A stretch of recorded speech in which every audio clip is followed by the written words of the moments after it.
نتعرف على حضرتك؟ أنا شيرين دسوقي، أنا مذيعة في الإذاعة المصرية. استاذ شيرين، اول مره حضرتك تيجي يا فندم؟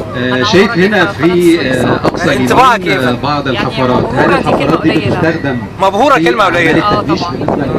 تقول ايه بقى؟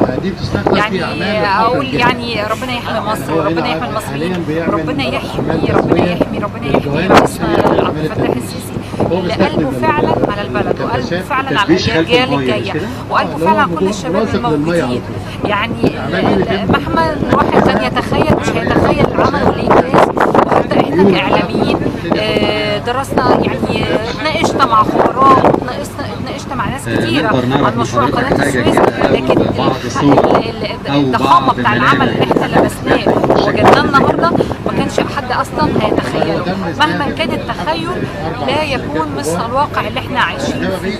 ارسلت كده للسيد رئيس صاحب هذا القرار، قرار اقامه قناه السويس الجديده في هذا التوقيت البالغ الصعوبه.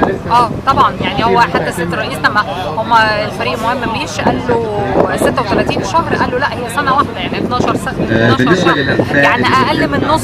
تقول ايه للرئيس صاحب هذا القرار؟ ربنا يحميك وربنا يخليك لينا. تقول ايه للشعب المصري اللي جمع 64 مليار في اقل من 8 ايام لتمويل القناه؟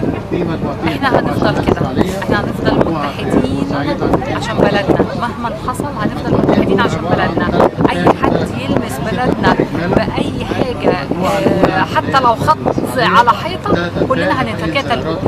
هتقول ايه لمستمعينك في الاذاعه؟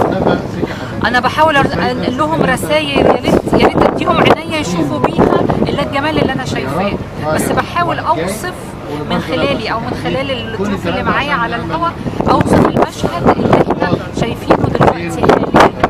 جميل، نورت. وكلمه اخيره، تحيا مصر. تحيا مصر، تحيا مصر، تحيا مصر. شكرا يا استاذ.